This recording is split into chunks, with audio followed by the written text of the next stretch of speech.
you guys this. Uh, when you got this project, was it, I mean, I would think it's an immediate yes because it sounds so Yes. amazing. And we all sort of say yes to things or I'll jump in, yes, I'm in. And then the reality hits you of like, wait, what are we doing? How much do we have? What is our time limits? I mean, was there a lot of like hurdles and constraints in the beginning to get this up and running? Because you had so much. That pilot, that first episode is like unbelievable. It's a movie of its own, correct? Yeah, it really is. Every episode is a movie. And I think that's what we all do now for these bigger shows. Every episode is a movie. It's crazy. Well, for me, obviously, I did everything possible to land the job. I had to do a lookbook. I had to meet with Lauren and Dylan and Matt, and then I had to meet individually with Matt, etc. So there was a lot of steps before I was awarded the job. So I was definitely very excited and about it, and very, very curious to step into a DC universe since I have never done anything like that. And I'm always looking for something new to do anyway. And then after I landed the job, I got such cold feet because I went, uh-oh, now what? Now I have to live up to the Batman movie. And that was the very first question I asked Matt and Lauren in the first creative meeting. It was, what are your expectations for the Right. show? Do you want us to, how much of the Batman sets do we need to recreate? Do we need to, do we need to honor, et cetera, et cetera? And what was interesting is that they said, well, we actually really want to do it from Oz's point of view. And we talked about how the Batman looks at Gotham from above and lives in a completely different kind of world, in his own world, and how Oz is on the street and always looks at everything from the bottom up. And Yeah. so that became a very important gesture for the design and something I had actually captured in my lookbook, something that I had pitched about the penguin. And it literally was a meeting of the minds. And I knew right then and there that I was free to interpret Gotham and to show parts of Gotham in new neighborhoods and create our own look. And not only that, but we were shooting in New York and they shot the movie in London. And Mm, James Chindlin did such a brilliant job of designing the movie. And yeah. he is a friend and of course, and a brilliant designer. And of course, the first thing I did was talk to him Mm, about, what was that's great. his the origins of his ideas of the world that he wanted to build, because I really wanted to stay faithful to his vision and Matt's vision, but then try to interpret it and make it from Oz's point of view. So Right. basically, that's kind of how I handled it and how I found my way into it. And it took a couple of months for me to kind of wrap my brain around of how much freedom I had. And did you have like 6 months prep? Did you have less? What I don't know. world do you live in? Seems like 6 months. I feel like I'd give you 6 months. I, Well, one, I had about 2 weeks of prep. Yeah. yeah, Rich had to step in, yeah, in a very complicated point actually of the show. And so anyway, he would have wished to have started it with Yeah. me. It might have been easier. What I think basically, what I did have though, I did have a good month of just scouting with our location manager, Keith Adam, Mm, and good month of talking to Matt and Lauren and Dylan Clark together with Keith, the location manager, and I, and discovering what they thought was correct in pitching a lot of locations. And in that very preliminary um, scouting that we did, um, I found the Falcone mention, by the way, the of exterior the of it. exterior. You Yeah. know, yes. And I really, really pushed for it. I think there was a little bit like, well, maybe it's not big enough. And I kept saying, no, no, you guys, this is exactly the scale it needs Yeah. to be. And Yeah. it needs to be Italian style. And I liked the very sternness of it outside. And I said, we're going to add a fountain. We're going to add greens. You know, we're going to make it more luscious outside. But it's really the right scale. It can get in the frame. It could get in a TV frame, put it that way, you know. And I really felt it had a lot of character. It was the right thing. It's from the 1920s. It was and I really wanted a Gatsby kind of location, and it was from that period. And it had really the right bones and the right things to build the set onto. And so ironically that stayed. You know, we looked for more, but that stayed. And then the one where we built the trolley depot, which is the Kingsbridge Armory, actually we pitched for Arkham. And at that point, we discovered that they were planning on Arkham series and that we couldn't really step on anybody else's toes in the future. So we decided that, okay, then we'll stay with the women's wing in Arkham, similar to what it was built into the movie. And that is actually one of the only, there are only twice we intersect with the movie directly. In Right. general, everything else is new. But it was very productive period, and the scouting was immensely helpful. And the thing that we really discovered in that process that truly helped me tremendously to make the show look unique for Gotham was that we didn't want Manhattan's geography of a grid. What we actually wanted was a new geography, things that are five corners, things that look unique, things that interpret Gotham in a different way, that we're so embedded into comparing Gotham to Manhattan. And that was very liberating. So we looked for a lot of our locations were in the Bronx, in Queens, in Yonkers, way outside of Manhattan. And we only had one or two in Manhattan. You know, it was very, very interesting. There's a lot of street dressing throughout this show, and that's a lot, and it's a lot of night scenes. I mean, the logistics of, at least maybe you had some daylight to dress it in, but when you're tweaking at night, and I mean, I'm sure that's not fun, and it's cold. I don't know what time of year you did this, but I'm sure it's cold. I just think of all the work that goes into it, and street dressing and planning it out, and the neon, and you have lights turned over and everything. And this is like the opening shot, and it's like you're just giving the audience such a clue into this like urban decay that has gone on here. It's really it's all of the streets are fantastically dressed, I must say. Well, it took 40 tons of dirt to create this particular one, you know, and one of the things that we devised with the help of the set decorating department was we did like wagons of dirt. We kind of used a theater to device to make wagons with objects on them, so we can wheel them in and out for a frame, in a sense, so that we can make them more mobile and easier to move. But obviously, we start 5 or 6 days after the movie ends. So the Riddler's bombs have decimated the city. And the idea was that because the Iceberg Lounge is right next to the seawall, this will be a level 5 flooding. And we studied a lot of Katrina's floods and very much mimicked a lot of what happened during Katrina and other kind of disasters like that, and the pile up of cars, etc. But finding this location was one of the biggest challenges because it needed to directly mimic the entrance to the Iceberg Lounge, which, by the way, was a set. They built it as a set in London. It wasn't even a real place. And it needed to be, but mercifully, I knew exactly, like, I mean, Keith and I had, like, this was the only thing we pitched. We said, this is it. You guys, the columns are very, very similar. Right. We can build the front, we could build the platform, we can build the entrance, but this really grounds us. And so this one ended up being kind of challenging, but kind of very easy at the same time, because it truly was one option in a sense. There really isn't much of that in New York. There's a lot of underpasses, but not that scale. Yeah. Because this is holding up the highway. Yeah, it's the scale. Right. Yeah. And Rich, I mean, I don't mean to not let you in. No, sorry. No, I just think it was, especially for the Crown Point set that we did in Yonkers in episodes 5 and 6. that when we had the driving scene where they're driving through all of the destruction from I the have flood. that. I have that coming. Let's see. I can get to that.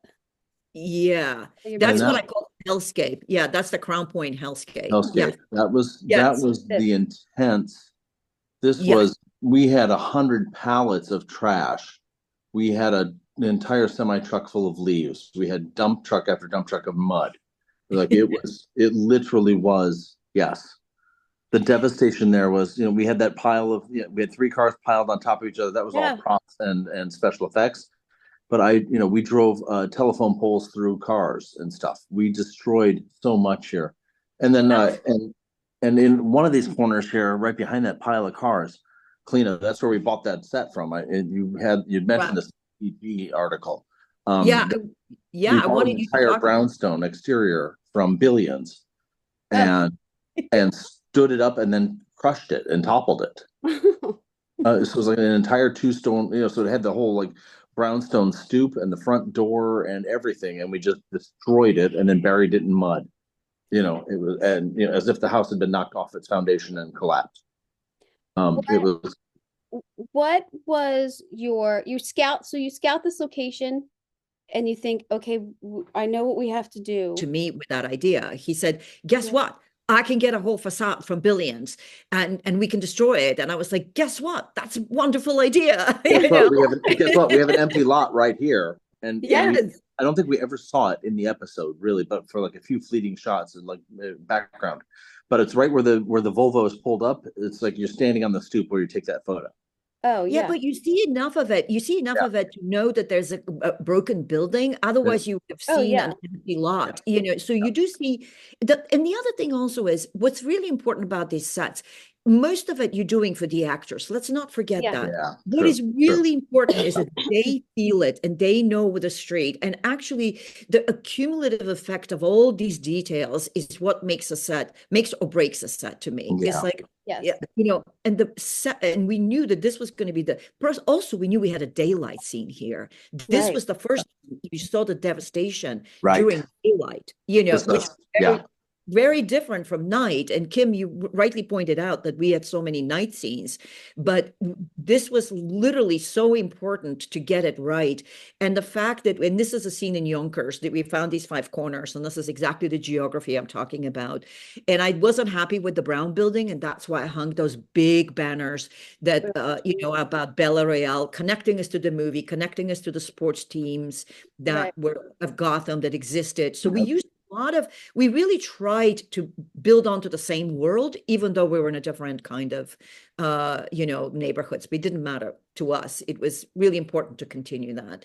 And it was a really, I mean, our art department did all those stores that you see on the bottom left Yeah. shot. All those stores were abandoned and we created them like the businesses. And Oh, one wow. of the things that Lauren really wanted was that this neighborhood had a vibrant life before. I mean, it might have been a poor Right. neighborhood, but it had a vibrant life. And that is destroyed now. And these people are homeless and the kids are without school, which is why it's so important to have the nuns and the kids. And the thing about it is, you realize what a villain the Riddler really is, because you may have sympathy with him at some point as an audience member, but now you realize how evil his act is, because it's not, yes, he's killing rich people, but he destroyed the poor neighborhoods and decimated Gotham. I So, think too, one of the best things about this series is the realism.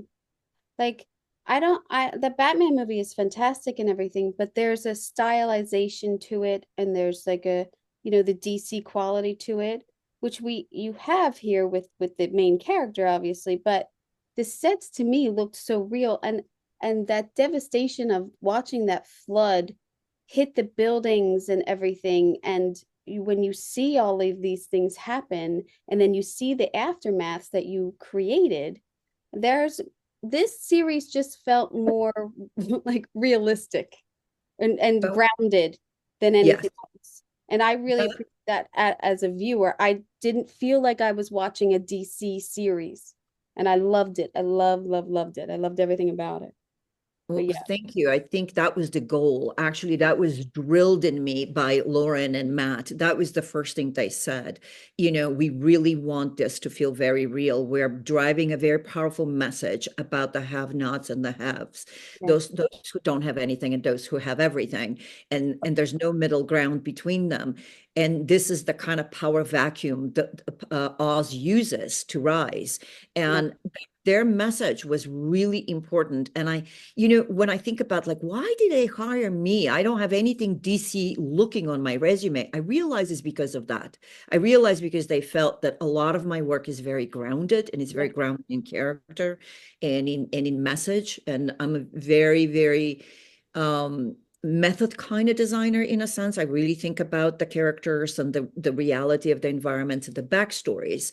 Yeah. And it was a great partnership because Lauren is so good about the backstories. The writer's room was amazing. They gave us so many details. We gave them suggestions. They gave us details. We built together these worlds, and the scripts were excellent. Wouldn't you Oh, say that, Rich? I it's mean, they were Uh, just it was wonderful.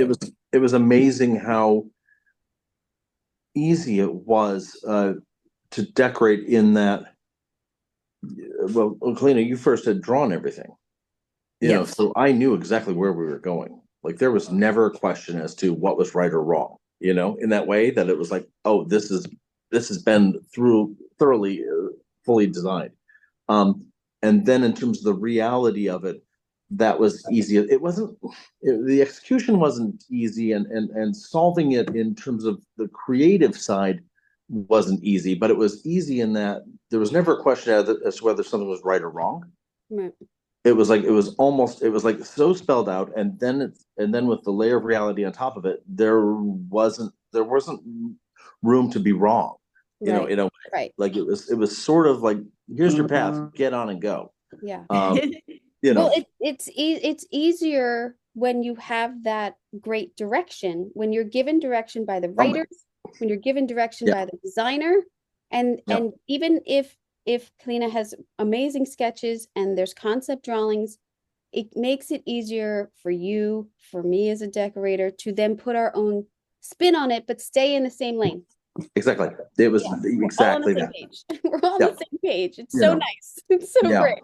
And Yeah. I mean, the only times I really ever sort of was unsure about things, or I would come with questions to Kalina, and then we would take that upstairs, as if like because I come from Only Murders in the Building, right, where everything is an Easter egg, everything's a joke, and I'm like, I still want an umbrella here or there. Yeah. I still want that penguinness of Yes. cartoon I was here gonna ask you somehow. about that because I know you like an Easter egg.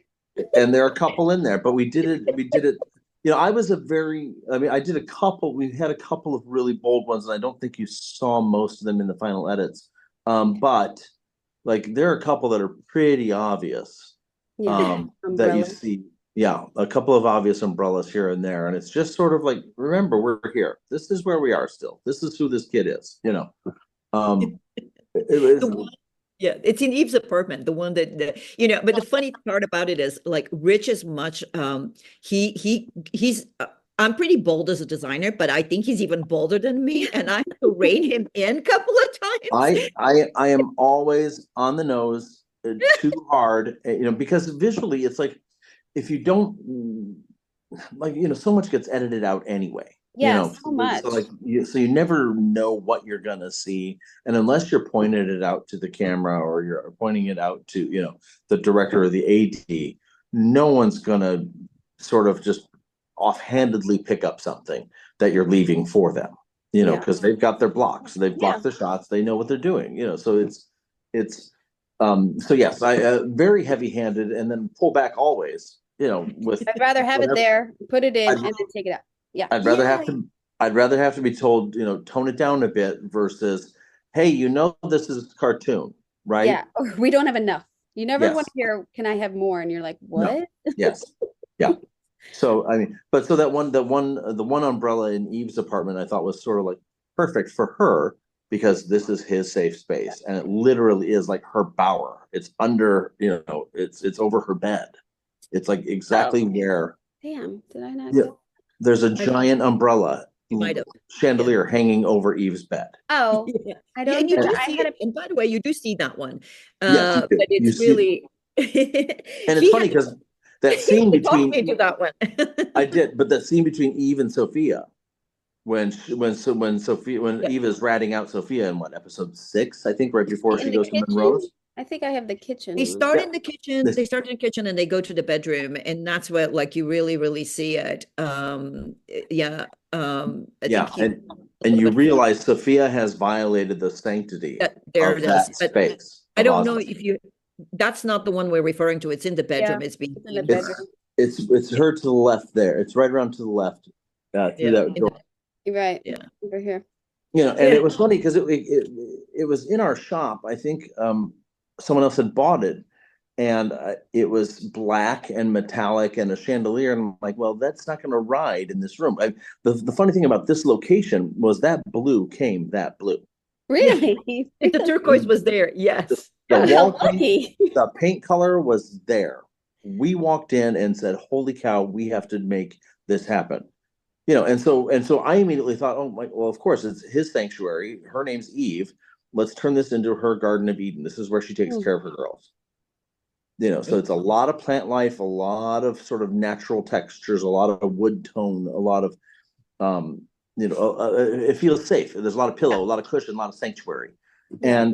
And then I'm like, well, here's the chance. If you're going to swing, for a big swing at the plate, put the umbrella right over her bed. And this is his cage. It's his cage, but it's his safest spot on the planet. And then we realize, in this episode, wow, Yeah. she really sold him out right quick. Yeah. And it's kind of hard to watch this and realize that this space is really it's not real. It's funny because it feels real. But it's a really scary place. It's all for her. It's a facade. She has a facade. She has to survive, and it's a facade. Yeah. I love the curtains. I love that fabric. That fabric was a vintage fabric we got at a vintage fabric place here in the city or up in Connecticut. But yeah, Awesome. lovely, amazing vendor, amazing source for us because it's perfect, and we had them custom made then. Yeah. I feel like I'm jumping around here, but do we want to talk about the 2 or 3? Is it the 3 houses of first his mom's house, and then the safe house, and then we have the flashback of Oz's childhood house. Right. Yeah. Yeah. And So starting with Mom's house, the whole idea here was, and people slowly picked up on it, was at first you think that's where she lives, but reality is that's actually where he's hidden her away. And he's brought a lot of things from his childhood apartment. So you will see the same grandfather clock in the childhood apartment. You will see certain things will repeat. And there was, I wanted to really play with that he recreated kind of an 80s environment for her, because that's what the childhood apartment was. And one of the things that influenced Matt Reeves was the Batman book called Year One, which was in 1989. So so his approach to the Batman and his kind of aesthetic was very much stuck in that 80s, 90s, and I tried to honor that. So a lot of the wallpaper is sort of period, and it's actually his period. And I wanted to create a relationship between the women in a very much that there is a lot of wallpaper that connects these 3 women, which is Sophia, Frances, the mom, and Eve. And you will see very different interpretations of their worlds through wallpaper and what that means to them. And with Mom, it was this kind of very pink cocoon, a warm space that he tried to create for her. And you slowly realize that she is suffering from dementia. In a particular kind of dementia, but there's some signals at the beginning where you see little post-its with written, lights, refrigerator, whatever. There's anyway, it was really interesting set to develop, and we then carried, as I said, some of that furniture into the childhood apartment. But the clock was really written there. This is the hideaway apartment. This is Calvin's apartment. That's the childhood apartment. That's Mom's. Yeah, that's Mom's, and there's the clock. And this is something Lauren had written and spelled out for us in the script. And they were, again, as I said, this collaboration with the writers was so rich and amazing. Great. And we did what she wrote a line for which was for Frances, where she says when she's taken to the hideaway apartment, which is Victor's friend's apartment in Crown Point in the hellscape, she says, why are you taking me to this dump? It's like it's like where we grew up, where you grew up, right? She refers to their apartment. And so we wanted similarity between this. So we rejiggered the set. We built it as a set, both of them. That's what I was going to ask you. If it was Yes. the Well, same, but different. ironically, Yeah, it's yeah, great. ironically, it was a big fight for me with this was one big fight that I had with the producers about building both of these sets. And because the Eve's apartment were actually was scouted as a possible hideaway apartment in Crown Point. Mm.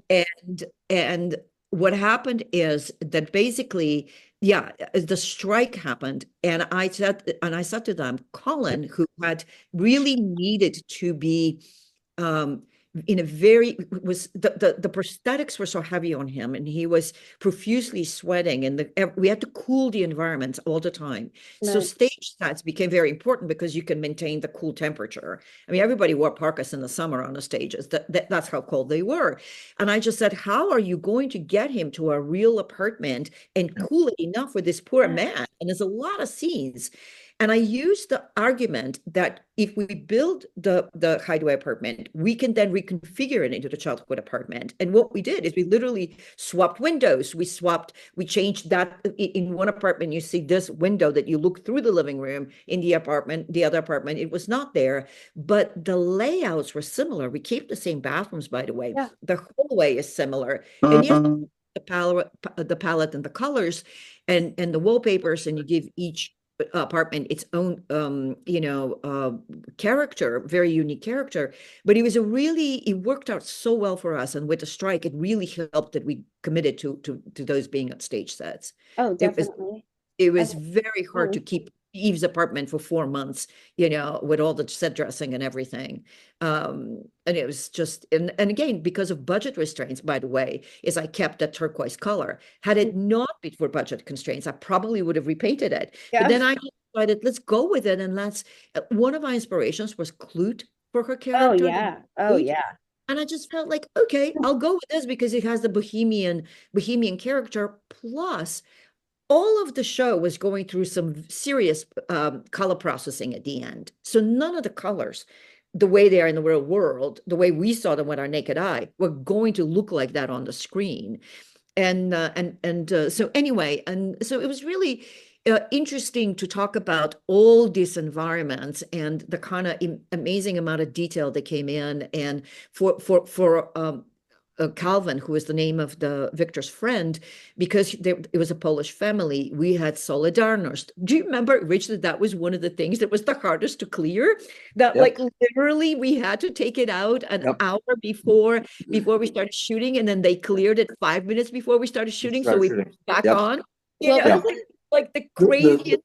The actual the sign Solidarność, which is it was actually created by an artist, and you thought it was just random graffiti, right? Because it's sort of I thought it was random graffiti, and that's why I was like, oh wow, it's surprising that this is actually licensable, and took a while to clear it, and then there was the panic the day of like, holy shit, this still isn't cleared, but then it landed. Yeah, it was crazy. Rich, did you have any specific dressing or anything that had to be catered to Colin with the suit and everything?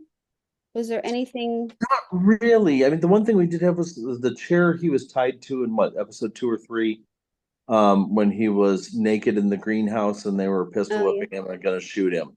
That was a concern, only because they didn't want his waistline to show, because that's, I think, where the seam was in the suit that he was wearing, in the bodysuit. Or something. So we had to cover that. But other than that, right, Kalina, I don't think we had to make any sort of, other than everything was 20 degrees. Right. Yes, it was the coldest sets you've ever been on. Ever. Oh my God. Yeah.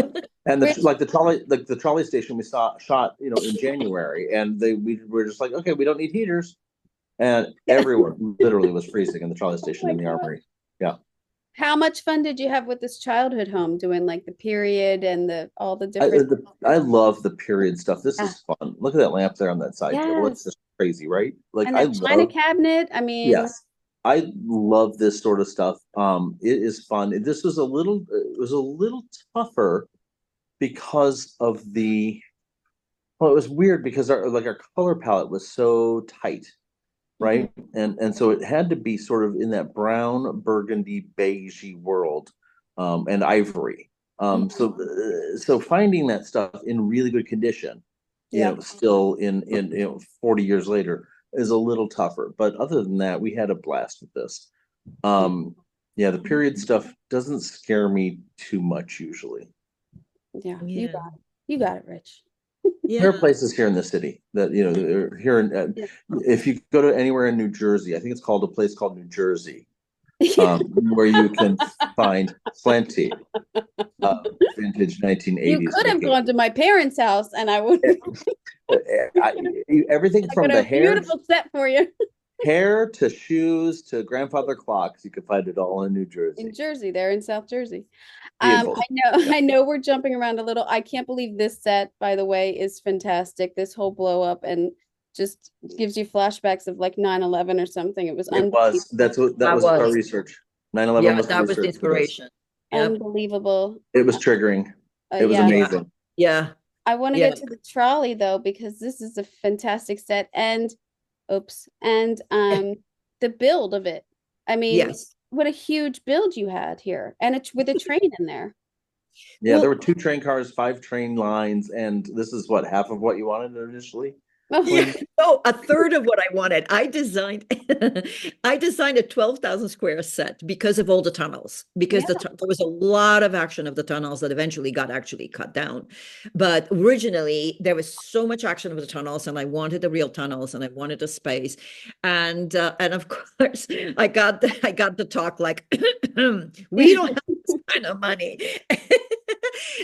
So we got it. We worked with the writers, and one of the things that I loved about this set is that I could build it in, marry it to an actual location, and Mm. that was the Kingsbridge Armory, which had this beautiful lobby that I originally wanted to use for Arkham, and so I was able to use a lot of the details. Those white squares on the columns come from the lobby. So when you marry that architecture to the set, it looks you see how yes, all Yeah. those white and they serve a purpose also because in the dark you can really see the arches too. Yes. Yeah. I was very aware that the sets were going to be seen in the dark. So I used every trick I could to highlight the scale so that you don't lose it in the dark. You can still see this, what I called a working man's cathedral. And I Mhm. pitched the idea that this was not a station, but it was actually where they repaired the cars, Mm. So technically speaking, from the lobby, you went somewhere else to get on the trains. But on this side was the repair shop. And it was because it was much more interesting for set dressing. It was much more interesting as a concept as the working men, since our show was about that. And I'm really glad that Lauren embraced it. And that's why I did the vaulted ceilings, is because I really wanted that cathedral. And the set ended up being about 5,000 square feet. And it's so funny. It looks like a tiny little set in the middle of this It gigantic armory. is here. Yeah. But it was plenty of space for us. And then we remodeled, we put the tracks. And Rich, I would love you to talk about some of the period set dressing that you found at the museum and all the cables and everything else. Lindsay Stephen, one of the other decorators, one of the assistants. She has a vendor in Connecticut, and he is literally a trolley museum guy, Wow. and literally. And we got the electric wire cable connectors. The I don't know what it is. The connection that sits on top of on the cable cars that Oh, okay. connects to the overhead wire power lines. Oh, wow. We got the power lines from him. We got we got the mounts from him. We got everything. And then we 3D printed like all of the rail ties, the couplings that hold the rails to the ties. We Oh, 3D wow. printed all of that stuff. But it's real train rails, real sort of fakey fake train ties, railroad ties. But definitely had to get all of the amazing, stuff from this vendor. We built a ton of stuff, but this was the most exciting, right? Everything you see here is a build. We built all of that. That is It's amazing. colossal. The amount of pulp art brick that was painted and then laid out in herringbone pattern in the complex arches in the vaults in a herringbone. Like we had guys on lifts for weeks. Yeah. We had guys on lifts for weeks cutting bricks into this. It was colossal and exciting as all hell. And knowing this was only around for a full episode was just sort of it. Yeah. Yeah, episode and a You half, knew yeah. that this was coming though. I mean, obviously you had like maybe you found out like 2 or 3 episodes in, and then you knew it was playing at the end, so you had time to build all this and everything. But when you're building it, and then Rich, how much time did you have to dress it? Like, because there's always like a handover, and you're always Yep. like, Yeah. on each other's toes there. But Yeah. Well, we knew the build. We had guys, dressers, on lifts putting the bricks in as they were building because we just knew it was going to. And then we got for as awful and horrible as the strike was last year, yeah, they let us actually build. They let us finish part of the it. strike. But, Yeah. yeah. We got the strike actually was a silver lining for us because we got to finish all this incredible detail. We were supposed to start shooting it just as the strike started, and we were really, really scrambling at the end because this space just ate detail. And there's so much detail that you don't even see, but it really, again, it is the overall effect of it when you're there in it. And there's so much pipe in it that Oh my gosh. We had So we had trucks and trucks and trucks of just pipe and conduit. exactly. And there's It's and crazy. the mushroom bags and all of that. Oh my God. And the little stores that we built for the lobby, the little stores that were the barber shop and the stationery. And the all news of shop. that. Yeah. And the booth itself was a set that we built that where he counts the money, etc. But anyway, there was so many layers. And again, I think for me, I knew we were doing something right when I walked on set and Rich's crew, literally guys that were there temporarily working on it for 2 or 3 days, came and said, "This is a fantastic set." Oh. And when you hear it, not even from your people, but from the guy who came in for 3 days to put cables up and ceiling. Yeah. You're doing something very special, and it was and it makes people want to do better. It makes people want to put their heart into it instead of just like neck down, which happens. Hey, it's your job, whatever. But when people get passionate about it, I always think it shows in the work. It shows on the set. And that all came from Kalina's drawings. I got the Bible day one. And here are the sets for the entire run of the show. Here's what the look is. Let's go. Have fun. And it was and then that she walked away and had a coffee and then checked in periodically. Is that what just don't tell anybody. No, but what was so inspiring though. It was so amazingly inspiring. Kalina, literally to have it all there. Yeah. Up front when I walked in, sure. And I came in, I think in the middle of episode 1, toward the end of or beginning of episode 2. But it was like, wow, all of the homework is done. We're not waiting around for paint colors. We're not waiting around for finished choices. I'm not waiting. Yeah. I know exactly what I need to do. And I know I've got the perfect team who knows how to do the trolley station here, who knows how to do the mansion here, who knows how, like, it was like exquisite the way it was organized. Oh, I really appreciate that because I do so many presentations myself, to get there.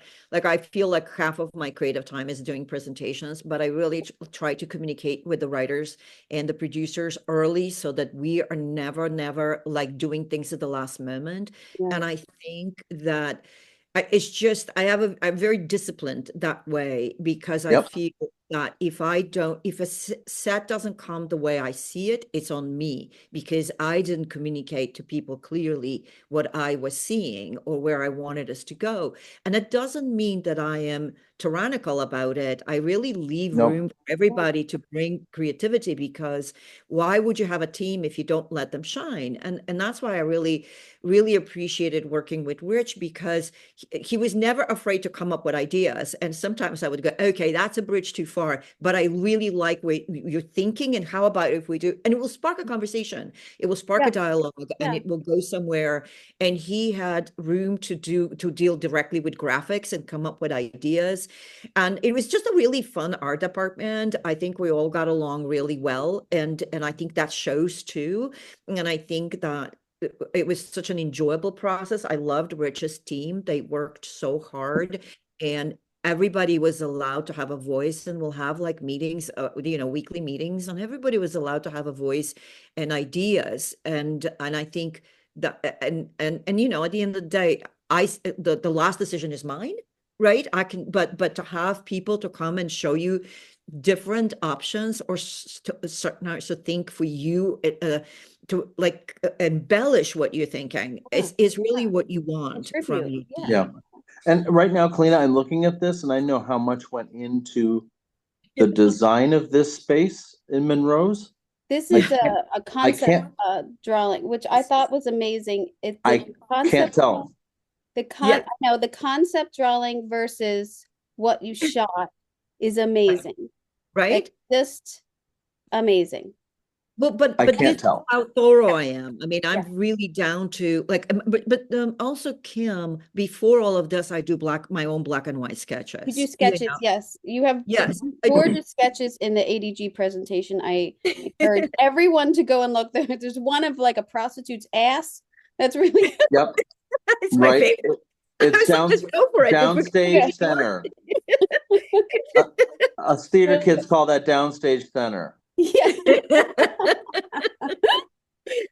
But I've always been very specific and very precise of I try to be, but again, as I said, this was one of those sets that I wanted to build as a stage set and couldn't believe that I was forced into a location. And God knows I had a lot of arguments about building it. I really thought this was a set. I mean, not that it's not, but to me, I thought, oh, they built this because you have such a wonderful like flashback of like it's thriving to completely later on, and it's in shambles. And to me, I was just like, oh, that was a build. That was no, that's all locate. And what's crazy is that we did bring almost everything into this location. Correct. Yes. All of these curtain walls and everything back here, you still put all of that on. And the columns. All of it, the columns, the drapes, the paintings, the whole thing is what we got there was a floor. Actually, we also did the floor. We added on the floor, but we got a real bar, we got a real stage, and we got a real ceiling. and we got those light bulbs on the ceiling. We got the we got the light bulbs, but we did our own chandelier. Yes. Did they make you shoot the after first? No. This was the morning after this, and it was literally, I think we had a day and a half of dress to turn around. To turn it around? To turn this around. Right. Because that morning we hauled in that chandelier before they shot it. And we were moving that chandelier to right before camera. What was so funny, Kim, is the reason I was insisting on being in set is because I really wanted the chandelier broken down on the floor. And that's something the DP and I had talked about, Jonathan Freeman, the DP, wonderful DP. And we had talked about it and we came up with this idea and we really wanted it because we didn't want to do flood in this one. We just felt like we can't just only do flood to show what the Riddler's bomb did. I kept saying, yes, but certain buildings that are away from the wall will just shake and things will fall, right? And when they fall, the dust goes up and everything, and it's very evocative. And so that was my biggest argument building it as a set. And then once we found this location that I told you, it had this dreadful Hieronymus Bosch murals, which, however, was great for me because I said, ta-da, I have to cover it. So if I'm covering, I'm making my set. And building the we, set within the location. We've done it many times. correct. Completely transformed. So why are we even here? We could just build it. Yeah. And then Well, it I was, like mean, oh, except for the booths, we had all the booths and the we had banquettes the and the booth. stage, that which is is Yes. good. great. Yeah. Yeah, Yeah. That helps a lot. that did The, help a lot. the club is fantastic. I'm having like flashbacks of this scene where it's his mom and he's tied up in Yeah. a chair. It is This show is so fantastic. Like I never knew where it was going to go. I never knew how deep and psychological this was going to go. Yeah. It's so great to decorate and design for these characters. I'm so jealous. So Yeah. jealous. Yeah. And I think it's almost more psychologically damaging and intense than say The Sopranos. And you had Oh that yeah. awful I mother-son relationship there. And this to see this mother-son relationship devolve to this oh is yeah. just it was hard to read it. I think there was moments in the beginning when you see him at that house and you're like, "Oh, this is like The Sopranos," and it is completely different from at the end from The Yeah. Sopranos. It was So, hard reading the script, and I'm sitting there thinking, like, how do we catch this? How do yes. we, this is the sort of swinging hip place where mom, when she was out dating and Yeah. she was out finding her men's, like, how do you do this? And then how do you turn it into that sort of abandoned ashtray of a place that is just this was one of the best locations ever. I mean, it was so wonderful as a set to do. Are Yeah. those torches the lights here, or are We The those built them columns. all. built in? I mean, You the built columns, we built them. Yeah, the palm them. leaves columns. Yeah, I wanted this.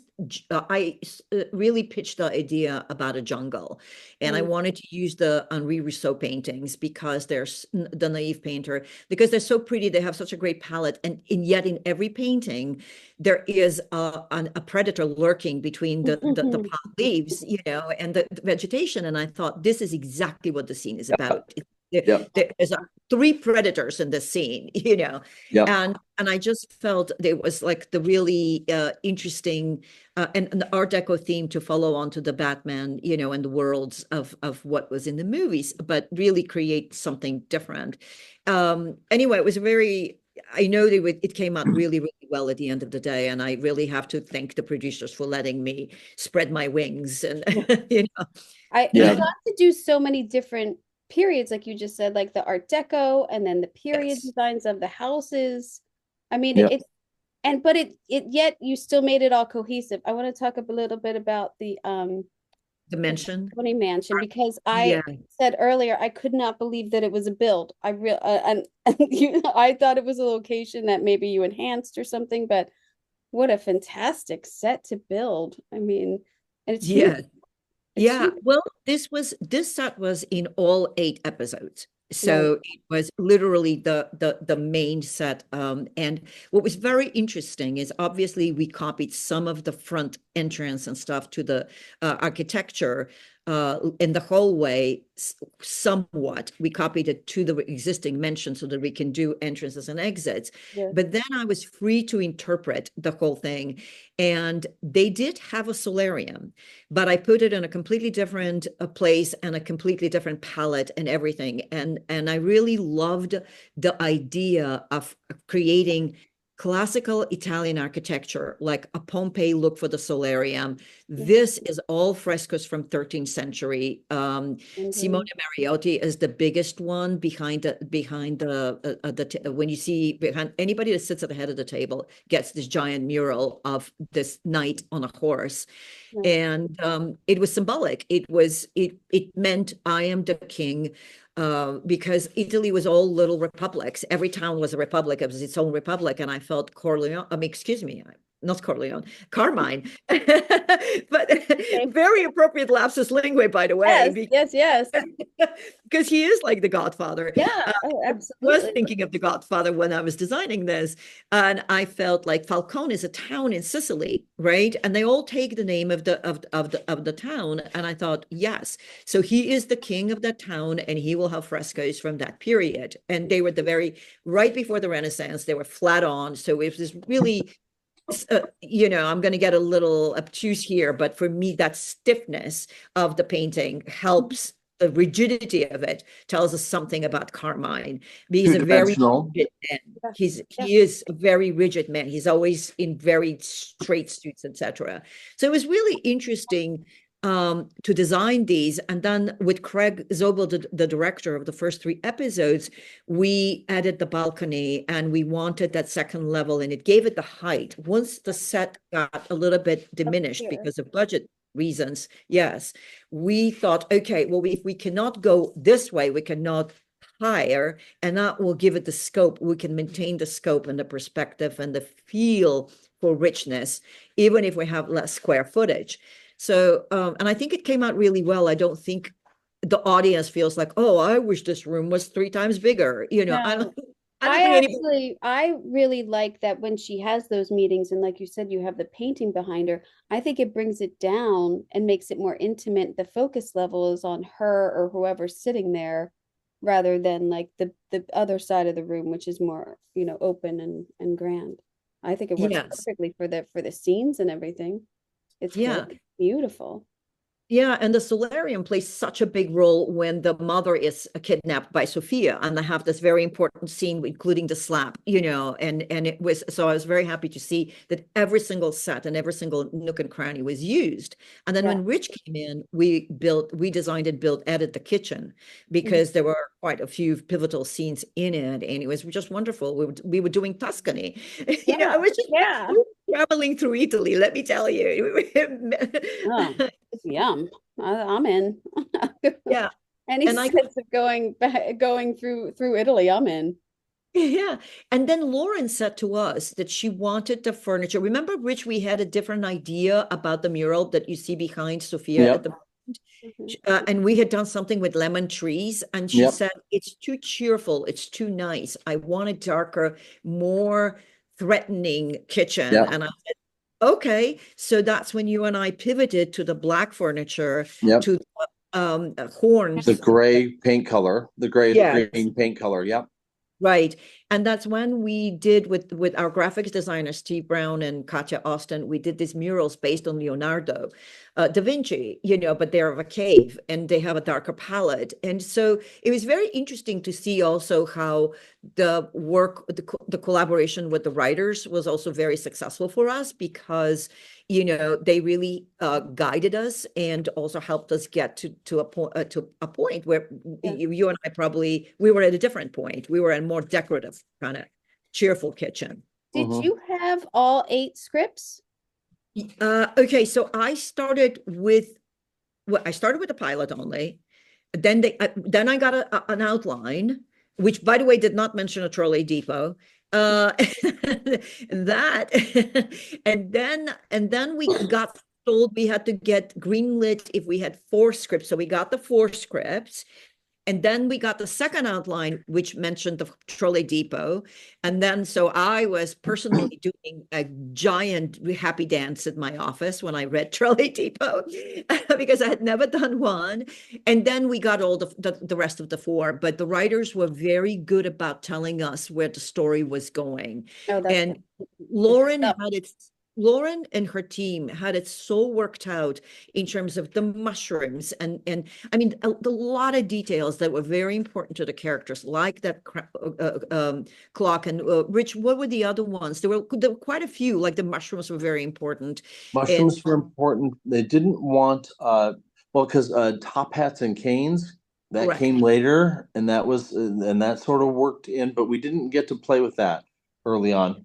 Nor were we allowed birds. Sorry, I stepped on you, but right. We No, were yeah. birds. We weren't allowed birds. We weren't allowed bats. It was more what we weren't really supposed to do, because they didn't want to push. We had to rein ourselves in terms Right. of the Batman-ness, the cartoonishness of it all.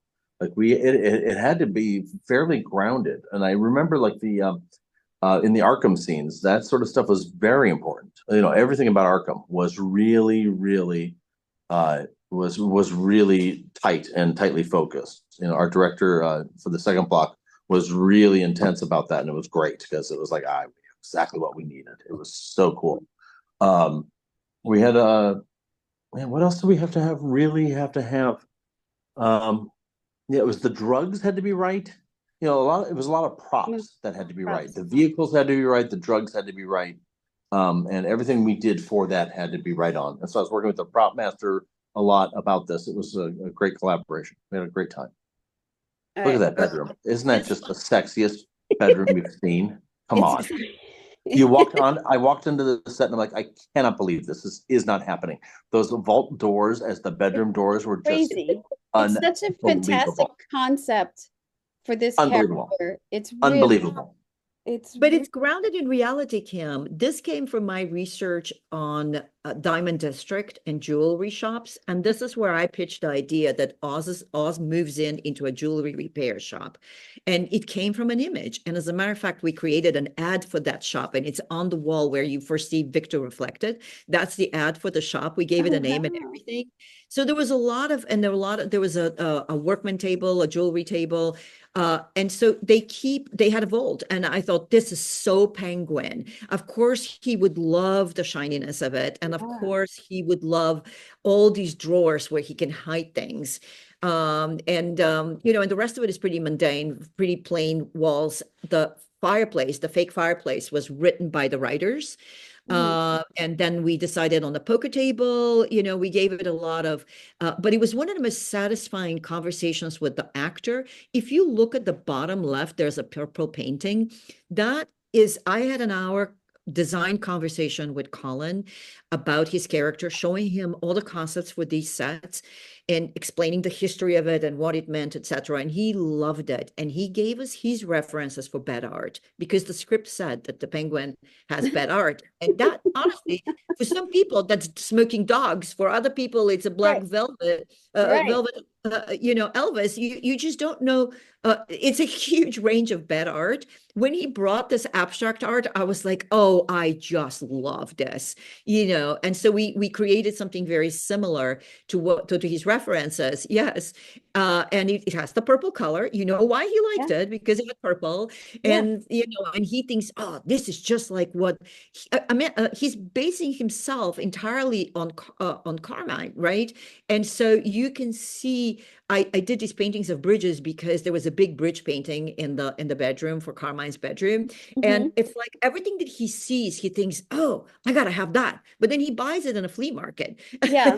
It doesn't really nouveau know riche. It's that nouveau, it's like that fake rich taste or something. It's McMansion style. Yes. It is the derivative of the elegant. Right. That somehow misses its mark. Yeah. Yeah. Oh, and Kim, on the bottom right, in the distance is that ad that I'm talking about, right? Yes, that's the ad for the jewelry shop. Yes. So so we created, unfortunately it's blurred and you can't tell, but we created a real ad for it. It was, again, there's a lot of I was asked to make it grounded. So yes, but it still works metaphorically too. I mean, these characters, they're real, yes, but they also belong to the DC universe. And that's why I feel like I was straddling between myth and reality. And, and it was like, what is mythological about these characters, and and how can we ground them in like something that's relatable to the audience and to our life? Opportunity to do that and decorate and design for that. It's like, to me, that's like a dream project. It totally was. Yeah. It was. Yes. We are very, very grateful. Get to do it in these big, huge sets, and then the small details that you get to put in for these characters. It's just fantastic. I don't know one person that I haven't screamed at to watch this and to also just look at the design and decor of this, because that and the costumes and the acting and the scripts work so well together. I don't know what else I've watched in a while that has been so cohesive, and everything is elevated so good. It's such a good series. I just loved it. And I don't think you have to be a DC or Batman person. I just think it's so great. It's just a great story. Yeah. Yeah. It's funny, the people I've talked to who have actually had the most commentary about it were the DC Batman people. Everyone else just loves it. It's a straight A+ for everyone else. All the DC people are a little bit like they're picking at the corners, but they're like, but I loved it anyway. I can't pick at it. But Did yeah. you have a favorite set or a favorite piece that you had for one of the characters? Is it for me or for Rich? Oh, for Rich. Uh, I'll start with Rich. Okay. Yeah, and something that never showed up. It was for the uh Oz's penthouse at the end, and we never really saw it, I don't think, on camera. Right? Which Remember this, Kalina? There was a yes. sterling silver umbrella candy dish that Oh, that I put on the bar, and we filled with sugar cubes for him to make his old fashions. oh, Yes. And it was sterling silver, 19 teens, 1920s, and it was just like, dude finally arrived, and it's perfect. Um, yeah, that was like that little bit of like, okay, I can get this in there, and it landed, and it was like just that. I think oh, I loved everything about everything though. Like we were crazy over just the plants in the greenhouse and what we were putting in there. We were thinking like everything through as to like what's the texture of the furniture texture in the Falcone bedroom. How do we get all of those different tones and yet all of those different styles and flavors and feels to work in this Art Deco-ish sort of world? Like, how does it work? And it was so much fun. Everything was awesome. I just absolutely loved working. This one oh, was a fun one. that's And amazing. and that's all. I mean, clean. It was you and the team. Like the whole team was just a great team to play with. Like Yeah. that's just and when it's a fun team and when you want to come to work every day and you're doing this Yes, and it's the Penguin. yes, Come on, come on. yes. 0.0% argument for me. I'm coming to work. I need season two right now. I need it right now. That's not going to happen I soon. know, I know. I was me and the one Ryan Garten at work every Monday we come in, we're like, where is this going? It's so great. I love everything of it. And I can't conceive that it's only 8 episodes and we only have 3 left. How do we only have 3 left? And Victor is still okay, Yeah, yeah, exactly. right? Exactly. I never thought it would. I thought it would go a different way. I never thought he'd make Yeah, it, but I yeah, never thought that yeah. it would go that way.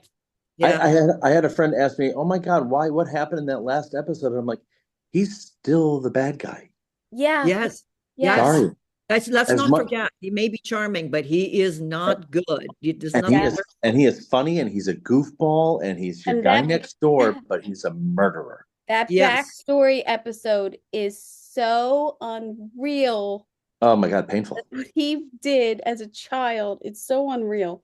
It's Yeah, so Yes. I Yes. can't think. And I didn't even get Yeah. to that. I didn't even get to how you built all that and the door and and you put that big Yes. facade on the wall.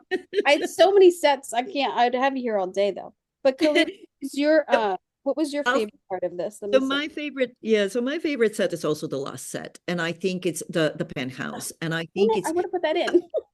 Damn. That's all right. I think it's because that is really where it crystallized for me that I was doing what kind of mythology, and I realized that Greek mythology directly relates to DC and Marvel, that they're just modern version of Greek mythology, and so yeah, I wanted him to be in this decayed ballroom, and again that was a location that we completely transformed, and I wanted him.